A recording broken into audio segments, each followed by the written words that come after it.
কোরআন কোনো বিজ্ঞান গ্রন্থ নয়, কোরআন কোনো বৈজ্ঞানিক থিওরি নয়। কিন্তু ১৫০০ বছর আগে কোরআন যতগুলো কথা যেখানে যেভাবে বলেছে, কোরআনের কথাগুলো আজকে বিজ্ঞানের সাথে এসে মিলে যাচ্ছে।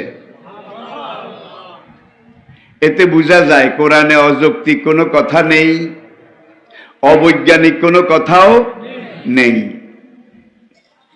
কোরআনের সবগুলা কথা যৌক্তিক, কোরআনের সবগুলো কথা আজকে আধুনিক বিজ্ঞানের যুক্তিতে যাচাই বাছাই করা চিরসত্য, ধ্রুব সত্য, চিরশাশ্বত, চির অব্যয়, চির অক্ষয়, চির অনন্ত, চির অনাদি। আমরা জানি সাহাবায়ে কেরাম তারা কোনো স্কুল কলেজে লেখাপড়া করেননি। তখনকার দিনে লেখাপড়া করার জন্য কোনো স্কুল কলেজ ইউনিভার্সিটিও ছিল না। সকল সাহাবা রাসূলের কাছে কোরআন পড়েছেন, কোরআন শিখেছেন, কোরআন বুঝেছেন, কোরআনের কথা বলেছেন, কোরআন অনুযায়ী চলেছেন। কোরআনটা হলো আমাদের জীবনের মূল কারিকুলাম, মূল সিলেবাস। আর কোরআনের ব্যাখ্যা হিসাবে নবীজি যে হাদিসগুলো উম্মতের কাছে পেশ করেছেন, এই পুরা হাদিস, এগুলো কোরআন যে আল্লাহর ওহী, এর ব্যাখ্যা, বিশ্লেষণ, শরহা এবং তাফসীর। আমি আবার বলছি, কোরআনটা মানব জীবনের মূল সিলেবাস, আর রাসূলের হাদিস কোরআন রূপী জীবনের সিলেবাসের টেস্ট পেপার, মেড ইজি। কোরআনকে বুঝতে হলে রাসূলকে লাগবে, রাসূলকে বাদ দিয়ে কোরআন বোঝা যাবে না। আবার রাসূলকে জানতে হলে কোরআনকে লাগবে, কোরআন বাদ দিয়ে রাসূলকে জানাও যাবে না, চেনাও যাবে না। কোরআন এবং রাসূল একে অপরের সম্পূরক, পরিপূরক।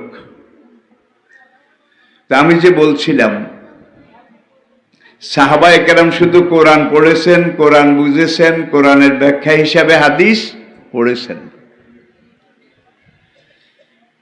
কোরআন নাজিল হওয়ার 2 যুগ সময়, 2 যুগ, 24 বছরের মাথায় পুরা জাজিরাতুল আরব নয়, শুধু তখনকার কাছের সুপার পাওয়ার, অক্ষশক্তি, বৃহৎ শক্তি যেটা রোমান সাম্রাজ্য। আপনারা জানেন কোরআনে একটা সূরা আছে, সূরা রুম, আলিফ লাম মিম, গোলেবাতির রুম। তাহলে কোরআন যে যুগে নাজিল হয়েছিল, সেই যুগে রোম ছিল কোরআনের, ইসলামের পাশাপাশি, কাছাকাছি, সেই যুগের সবচেয়ে বড় বৃহৎ শক্তি। আজকের যুগে তো আর কোরআন নাজিল হবে না। যদি কোরআন নাজিল হতো, বুঝার জন্য বলছি, তাহলে সূরা থাকতো আমেরিকা, সূরা থাকতো আমেরিকা। রোম যখন ইসলামের পদতলে, পায়ের নিচে চলে আসলো, হযরত ওমর রাদিয়াল্লাহু তাআলা আনহুর খেলাফতের মাঝামাঝি সময়ে দুনিয়ার দ্বিতীয় আরেকটা পরাশক্তি, সুপার পাওয়ার, পারস্য, সেটাও মুসলমানদের পায়ের নিচে চলে আসলো। রোমও আসলো, পারস্যও আসলো।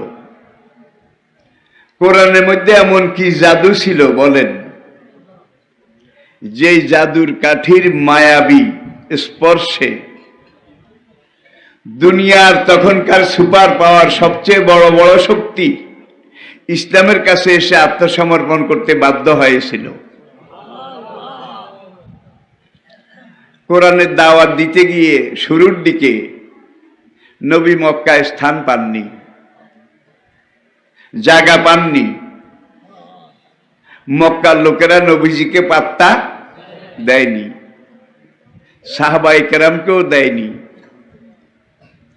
দেশের মানুষের নির্যাতনে অত্যাচারে নবী মদিনায় যেতে বাধ্য হয়েছিলেন, হিজরত করতে বাধ্য হয়েছিলেন। কুরাইশরা 100 উট পুরস্কার ঘোষণা করলো। 100 উট, মুহাম্মদের মাথা যে কেটে এনে দিতে পারবে তাকে 100 উট পুরস্কার দেওয়া হবে। মক্কার বিরোধী কুরাইশরা জানতো যে মুহাম্মদ সাল্লাল্লাহু আলাইহি ওয়াসাল্লাম হিজরত করে মদিনার দিকেই যাবেন, কারণ গত কয়েক বছরে হজের সময় দুনিয়ার বিভিন্ন জায়গা থেকে মানুষ যখন মক্কার দিকে আসতো হজ করার জন্য, ঠিক ইসলামের দাওয়াত যখন শুরু হলো তার অব্যবহিত পরে কুরাইশরা হাড়ে হাড়ে বুঝতে পারল এই কোরআন তো কোরআন নয়। এই কোরআন অর্থ হলো আমাদের ক্ষমতা চলে যাওয়া।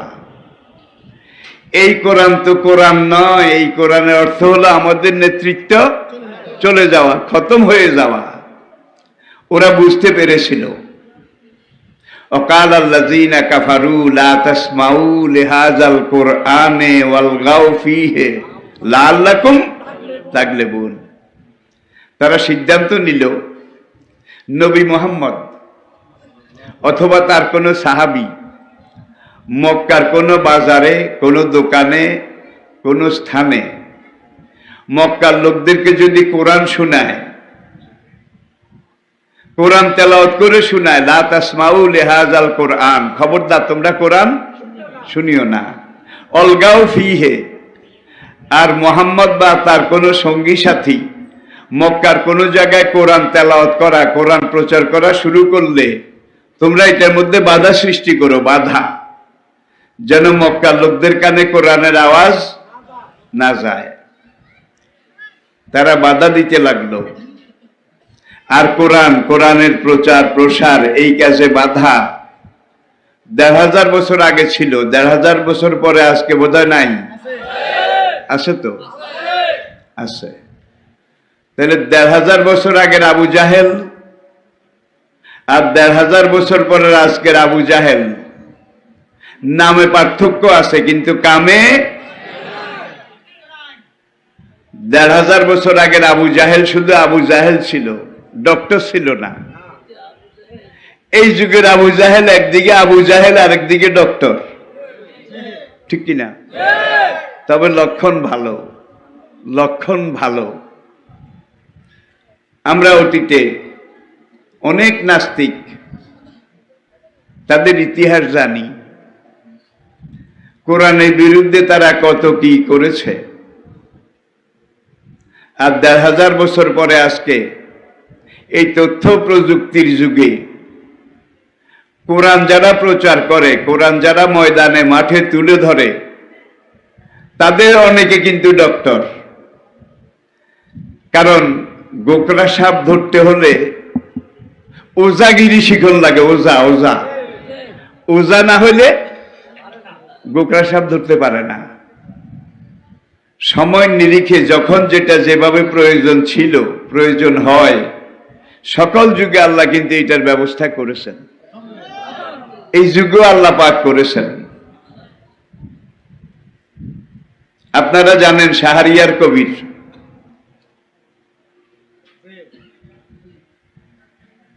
সেই ইসলামের কোরআনের একটা বিচ্ছুর বাচ্চা, বিচ্ছুর একটা বাচ্চা, টকবগে একজন আলেম, ডক্টর এনায়েতুল্লাহ আব্বাসী, শাহরিয়ার কবিরকে তার হুল দিয়ে, লেজের ওই সুইচ দিয়ে একটা গুতা দিছে। এক গুতায় শাহরিয়ার কবির একবার কুল্লু